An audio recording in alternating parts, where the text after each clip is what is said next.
The sound of persistent knocking breaks the silence of the night. You glance towards the front door, wondering who could possibly be calling at this hour. The knocking continues, louder and more insistent. Curiosity gets the better of you, and you make your way to the door, wondering who could be seeking your attention in the middle of the night. As you peek through the peephole, your breath catches in your throat. 2 children are standing outside, looking up at you with imploring expressions on their faces. They appear to be in distress, as if they desperately need your help. You can't help but feel a twinge of sympathy for their situation. Despite feeling hesitant, a sense of obligation begins to take hold of you. After all, they're just children in need, right? The question lingers in your mind as you consider opening the door. The children continue to stare at you through the peephole, their eyes pleading with you to let them in. But something about them seems off. As you focus your attention on their eyes, you realize that they are completely black, lacking any visible features. The sight sends shivers down your spine, and a sense of unease grips you tightly. You can't shake the feeling that there's something sinister lurking behind those pitch-black orbs.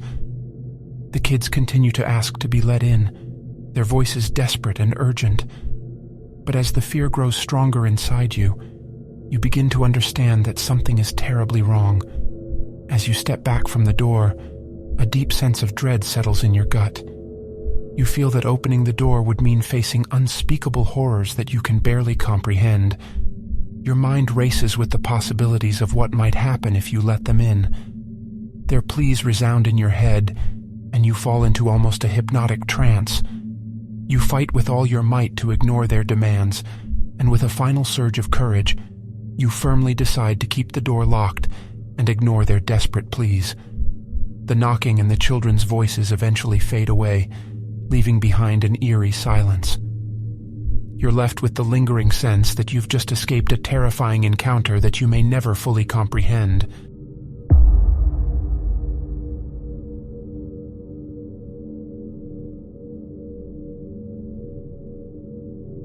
The black-eyed kids, or BEKs, are typically described as children aged between 5 and 15, with pitch-black eyes, often dressed in peculiar or outdated clothing.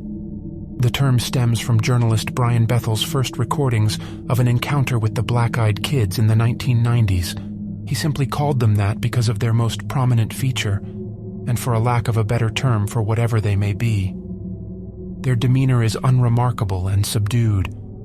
Their visits tend to follow a pattern, where they ask to be let into the house, claiming to need assistance or asking to use the phone, but they insist they cannot enter without an invitation. Those who encounter BEKs often report feeling overwhelmed with terror, and some experience a physical sensation of losing control over their actions, such as involuntarily opening their front door. While some believe these children to be ghosts, others speculate that they are demons or even vampires, or practitioners of dark magic. However, many dismiss the legend as a popular myth that has gained traction online.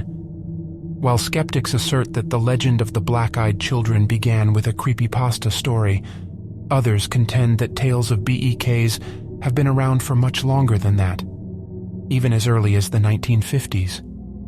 It is ultimately up to you to determine what you believe to be the truth. To assist you in this pursuit, we shall delve into some of the most renowned encounters that have captured the public's imagination. Our exploration commences with the tale that catapulted the black-eyed children into the realm of widespread notoriety, intriguing and unsettling us with its bizarre and chilling nature. The story of Brian Bethel. In Texas, during the mid-1990s, an unnerving encounter with the infamous black-eyed children was first reported by senior reporter Brian Bethel of Abilene News. Though the exact date eludes him, he believes it to have taken place in the spring of 1996, when Brian had gone to do the ordinary, mundane task of paying his internet provider bill. Brian planned to leave the payment in the drop slot and was seated in his car in an empty parking lot adjacent to a movie theater, writing out a check when he heard a knock on his car window. To his surprise, 2 young boys between the ages of 9 and 12 were standing next to his vehicle in the empty parking lot, and he felt an inexplicable sense of fear. Despite this, he lowered his car window slightly, unsure of what to expect. One of the boys stood taller than his companion, with an olive complexion and curly hair. He was clad in a hooded shirt with a gray checked pattern and jeans. His friend behind him was very pale and freckled, looking around nervously and dressed similarly in a light green pullover. His hair was a pale orange. The curly-haired boy spoke up, requesting a ride back to their mother's place, as they had forgotten their money for the movie they had intended to watch at the theater. Brian's initial unease continued to intensify inexplicably. He could not understand or explain the source of his fear, but he felt hunted by these peculiar children. In retrospect, Brian realized that the boy who spoke had an uncanny ability to project confidence and control. As a seasoned journalist, Brian had interviewed numerous children, but found something off about this boy's demeanor. His way of speaking was direct and almost hypnotic, leaving Brian suspicious. Brian found himself unlocking the door, almost as if his body and mind were being controlled by the child. He quickly shook off the strange feeling and looked at the child again, only to notice that the kid's eyes were completely black. No sclera, iris, or pupil. It sent a shiver down his spine. He felt a cold rush into him, and he said he knew then that he was in the presence of something otherworldly. As the child seemed to have realized that Brian had seen their true nature, the first boy told him, "We won't hurt you. You just have to let us in." Bethel, realizing the danger, quickly reversed his car and sped away, leaving the boys behind as he heard the freckled boy's last words. "Mister, we can't come inside your car unless you tell us it's okay." According to Brian, the incident that he witnessed remains the most terrifying experience of his life, even more than 25 years later. He insists that the story is not fabricated, and points out that, as a professional and senior reporter, he has nothing to gain by lying. In fact, it would only hurt his credibility and jeopardize his career. As a coping mechanism, Brian often writes about his experiences. In this case, he wrote down the details of the frightening event and shared it only with a select group of trusted individuals. However, despite his efforts to keep it private, the story somehow went viral in the late 1990s, spreading far beyond his inner circle. The fact that it continues to be discussed and circulated to this day is a testament to just how deeply it affected him and the impact that it has had on those who have heard it. Skeptics have suggested that the children may have simply been wearing all black contact lenses to create the eerie black eye effect. However, this explanation is unlikely for a number of reasons. First of all, in 1996, such lenses were not only prohibitively expensive, but also incredibly uncomfortable to wear for extended periods of time. It seems unreasonable that two teenagers would go to such great lengths just to pull off a prank. Furthermore, the eyewitness accounts of those who have encountered the black-eyed children suggest that there is something truly unsettling and otherworldly about them, going beyond just a simple costume or disguise. This, combined with the sheer number of sightings reported over the years, has led many to believe that there is something more sinister at play here. The mystery surrounding these mysterious children continues to intrigue and terrify people to this day. The eerie and disturbing phenomenon of encounters with black-eyed children doesn't seem to be limited to just one location. In a chillingly similar account to Brian Bethel's, an anonymous source recounts an encounter on a remote road in Utah. As he rested during a long drive, two children, a boy and a girl, suddenly appeared out of the darkness. Their strange clothing and old-fashioned haircuts immediately caught the man's attention. Sensing they might be lost, he lowered his window and asked if they needed help. However, as he got closer to the car, he noticed something deeply unsettling about the children. Their eyes were completely black. The leading child requested that they be led into the car for a ride into town. The man's mind screamed at him to drive away, but his body refused to respond. The children appeared amused as he struggled to even move his hand toward the window. Things took a turn for the worse when the boy suddenly revealed metallic teeth with a smile. The man's terror intensified, and he managed to get his hand to the window. But the child grabbed at his sleeve, and in a shock-induced reaction, the man shoved the child back with all his might. The child looked surprised as the man started the car and drove straight at him.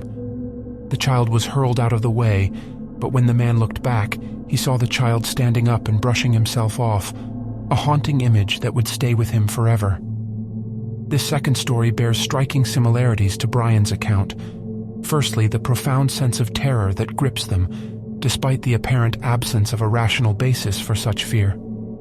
The mere presence of these seemingly innocuous children evokes a visceral and inexplicable sense of peril. One is left to wonder if there is something instinctive or primal at play here, something that has been encoded in our genetic makeup over centuries of evolution. Secondly, these enigmatic figures appear to require an invitation to cross the threshold of a car or a house, begging the question, what purpose does this request serve? Is it a mere formality, or an indication of something more profound?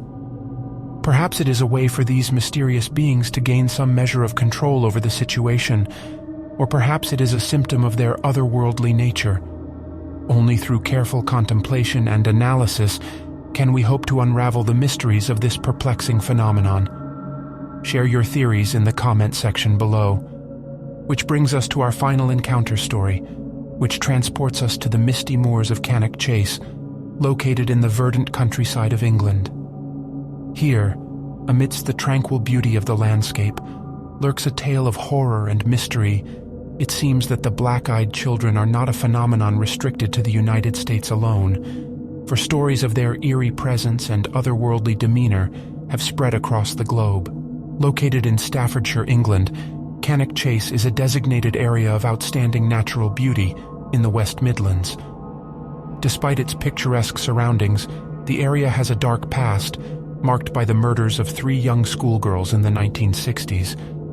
Famous paranormal investigator Lee Brickley recounts an eerie experience told to him by a mother and daughter while picnicking in the beautiful area. Upon hearing a child's cries for help, the pair ran towards the source, but found no one. As they caught their breath, the mother felt an inexplicable urge to turn around and saw a little girl standing behind her with both hands covering her eyes. The girl appeared to be around 10 years old, and when the woman inquired if she was okay, and the one who had been screaming, the child lowered her hands to reveal completely black eyes. The woman quickly retreated and grabbed her daughter, but when she looked back, the little girl had vanished. Truly, the black-eyed kids represent a mystery that transcends borders, a phenomenon that unites us all in our shared fascination with the unknown. Whether you believe in the legend of the black-eyed kids or not, the stories of Brian Bethel and others will make you question what you thought you knew about the world around you. Who or what are these mysterious children with pitch-black eyes, and what do they want? Are they simply the product of an overactive imagination, or a real threat to those who encounter them? The answers may never be known, but one thing is for sure. The legend of the black-eyed kids will continue to intrigue and terrify us for years to come. What are your thoughts? Have you or anyone you know ever had an encounter with the black-eyed kids or something resembling the experiences mentioned? Share your stories and thoughts in the comments below.